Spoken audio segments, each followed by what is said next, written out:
പ്രവർത്തിക്കുന്ന ഒരു വ്യക്തിയാണ്. അപ്പോൾ എല്ലാവരുടെയും ഒരുവിധം വനിതകളുടെ എല്ലാം ഞാനുമായിട്ട് സഹകരിക്കുന്ന കുറേ നല്ല നല്ല പ്രശ്നങ്ങളും കാര്യങ്ങളൊക്കെ നമുക്കറിയാവുന്നതാണ്. പലതരത്തിലുള്ള പ്രശ്നങ്ങൾ അഭിമുഖീകരിച്ച്.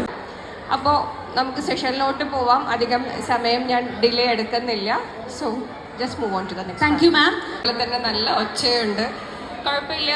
ആസ് നമ്മുടെ പാനലിസ്റ്റ് പറഞ്ഞ പോലെ തന്നെ നമുക്ക് കുറച്ചൊരു ഇൻട്രാക്റ്റീവ് സെഷൻ ആക്കാം. അതിനോടൊപ്പം ഇൻട്രാക്റ്റീവ് സെഷൻ എന്ന് ഉദ്ദേശിക്കുന്നത് നമ്മളിവിടെ ഇരിക്കുന്നു എന്നേ ഉള്ളൂ. സത്യത്തിൽ ഞങ്ങൾ നിങ്ങളെ കേൾക്കാൻ വേണ്ടിയിട്ടാണ് ഇരിക്കുന്നത്. അപ്പോൾ നമുക്ക് സംസാരിക്കുന്നതായിരിക്കും കുറച്ചും കൂടി നന്നാവുക എന്ന് തോന്നുന്നു. കഴിഞ്ഞ ഒരു 5 വർഷത്തോളമായിട്ട് ഒരു സോഷ്യൽ ആക്ടിവിസ്റ്റും കൂടിയാണ്. പഠിച്ചോൻ്റെ സൃഷ്ടിയിലുള്ള ആണും അതുപോലെ തന്നെ പഠിച്ചോൻ എത്രയും നല്ല ഭംഗിയിൽ സുന്ദരമായിട്ട് സൃഷ്ടിച്ച ഒരു സ്ത്രീയുമാണ് ഞാൻ, അല്ലേ? ഈ ഭൂമിയിൽ ഈക്വലി റൈറ്റ് ഉണ്ട് എല്ലാവർക്കും ഒരേപോലെ ജീവിക്കാൻ. അതുകൊണ്ടാണല്ലോ ദൈവം ആണിനെയും പെണ്ണിനെയും സൃഷ്ടിച്ചത്. അപ്പോൾ ഞാൻ എൻ്റെ സ്വാതന്ത്ര്യത്തെ അല്ലെങ്കിൽ എൻ്റെ സന്തോഷത്തെ ഒന്ന് ചോദിക്കുമ്പോൾ, അല്ലെങ്കിൽ അത് വേണമെന്ന് ഞാൻ പറയുമ്പോൾ, ഞാൻ ഫെമിനിറ്റി ആയി എന്ന് പറയുകയാണെങ്കിൽ happy to be say that okay, ഞാൻ ഫെമിനിസ്റ്റ് തന്നെയാണ്. അഭിമാനത്തോടു കൂടി നമ്മൾ പറയും നമ്മൾ അല്ലാണ്ട് ഞാൻ ഇത് ഫെമിനിസത്തെ കുറിച്ച് സംസാരിക്കുമ്പോൾ ഞാനൊക്കെ പണ്ട് കേൾക്കുന്ന ട്രോളിലുണ്ട്, എനിക്ക് അവകാശം വേണമെന്നുണ്ടെങ്കിൽ എന്നാ നീ പോയിട്ട് തെങ്ങുമ്മ കയറുന്നു, ആണുങ്ങൾ ചെയ്യണ എല്ലാ പണിയും നിങ്ങൾ ചെയ്യുന്നു. ഒരിക്കലും ഒരു യുക്തിയോട് കൂടി ജീവിക്കുന്ന ഒരു പെണ്ണും ഒരിക്കലും പോയിട്ട് പറയാറില്ല എനിക്ക് നിങ്ങൾ ചെയ്യണ പോലെ എല്ലാം ചെയ്യണം എന്നൊന്നും ആരും പറയാറില്ല. പക്ഷെ എനിക്ക് ചെയ്യാൻ പറ്റുന്ന കാര്യങ്ങൾ എനിക്ക് ചെയ്യണം, അത് മാത്രം നമ്മൾ ചോദിക്കുന്നത്. അതിന് നിങ്ങൾ എന്നെ തടസ്സപ്പെടുത്തല്ലേ. അല്ലാണ്ട് നിങ്ങൾ ചെയ്യണതൊക്കെ എനിക്കും ചെയ്യാം, അല്ലെങ്കിൽ അത് ചെയ്താൽ എന്താ, അത്തരത്തിലുള്ള ക്വസ്റ്റ്യൻസ് വരുമ്പോഴാണ് അതിന് കോൺട്രവേഴ്സീസ് വരുന്നത്. പക്ഷെ ജീവിക്കാനുള്ള അവകാശത്തെ, എൻ്റെ സ്വാതന്ത്ര്യത്തെ നിങ്ങളാരും തടസ്സപ്പെടുത്തല്ലേ എന്ന് പറയുന്നിടത്ത് ഫെമിനിസ്റ്റുകളോ അല്ലെങ്കിൽ ഫെമിനിസമോ എന്ന് പറയുന്ന ഒരു കോൺസെപ്റ്റ് വരുന്നേ ഇല്ല. Equal rights of our freedom അല്ലെങ്കിൽ equal rights of enjoyment in this world, അല്ലെ? ഇതും ഒരു സ്വർഗമാണ്. ഭൂമിയിൽ ജീവിച്ചിരിക്കുമ്പോൾ നമുക്ക് കിട്ടുന്ന ഒരു സ്വർഗം തന്നെയാണ് നമ്മളുടെ ജീവിതം.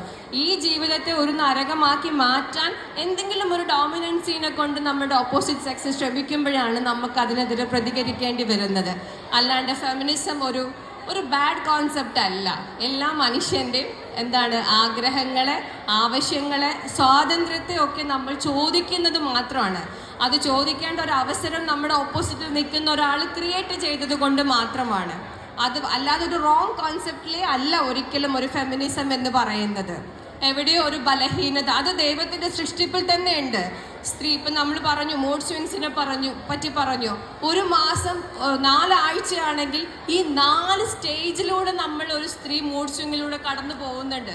അത് ദൈവത്തിൻ്റെ ക്രിയേഷൻ അങ്ങനെയാണ്. ആ ഒരു ലേശം ബലഹീനത അത് നമ്മുടെ ഇമോഷണലി മാത്രമാണ് അതിനെ എഫക്റ്റ് ചെയ്യുന്നത്. ആ ഒരു ബലഹീനതയെ മുതലെടുക്കുക എന്ന് തോന്നിയപ്പോഴാണ് കുറച്ച് വിവരമുള്ള സ്ത്രീകൾ അതിനെതിരെ പ്രതികരിക്കാൻ തുടങ്ങിയത്. അതാണ് പിന്നീട് എന്തായത്, ഫെമിനിറ്റി ആയിട്ട് മാറിയത്. അല്ലാണ്ട് അഹങ്കാരോ അഹംഭാവോ നിങ്ങൾ ചെയ്യുന്നതൊക്കെ ഞങ്ങളും ചെയ്തോളാം എന്ന് ആവശ്യപ്പെടുന്ന ഒരു അഹം എന്നുള്ള ഭാവത്തിൽ നിന്നും വന്നതല്ല ഒരിക്കലും ഫെമിനിസം എന്ന് പറയുന്ന ഒരു concept. This is my point of view. നിങ്ങൾക്ക് ആയിക്കോട്ടെ. സ്ത്രീ അവരുടെ ആവശ്യങ്ങൾക്ക് വേണ്ടി സംസാരിക്കാൻ തുടങ്ങിയപ്പോഴാണ് അതിനൊരു ഇസം വന്നത് എന്ന് എനിക്ക് തോന്നുന്നു. അതായത് സംസാരിക്കാൻ പാടില്ല എന്ന് ആരോ പണ്ട് എവിടോ എഴുതി വെച്ച പോലെ ഉള്ള എന്തോ ഒരു രീതിയിൽ നിന്നും മാറ്റങ്ങൾ വന്നു തുടങ്ങിയപ്പോൾ അതിനെ ഒരു ഫെമിനിസമായി അല്ലെങ്കിൽ ഫെമിനിറ്റിയായി ആ ഒരു കോൺസെപ്റ്റിലോട്ടേക്ക് വന്നു. പക്ഷേ നമുക്ക് വേണ്ടി നമ്മളല്ലാതെ വേറെ ആരെങ്കിലും നമുക്ക് വേണ്ടി സംസാരിക്കാനുണ്ടാവോ? ഒരിക്കലും ഇല്ല, അല്ലേ? ഇപ്പം നേരത്തെ അവരൊക്കെ പറഞ്ഞ പോലെ തന്നെ എൻ്റെ സന്തോഷത്തിൻ്റെ താക്കോല് അല്ലെങ്കിൽ എൻ്റെ സ്വാതന്ത്ര്യത്തിൻ്റെ താക്കോല് ഞാൻ വേറെ ഒരാളുടെ അടുത്ത് പണയം വെക്കാൻ കൊടുത്തു എന്നുള്ള ഒരു തോന്നൽ പണ്ട് കാലം മുതൽ സ്ത്രീകളിൽ ഉണ്ടായിരുന്നു. അല്ലെങ്കിൽ ആ ഒരു രീതിയിലൂടെ സ്ത്രീകളെ റേസ് ചെയ്ത് വന്നിട്ടുണ്ടായിരുന്നു.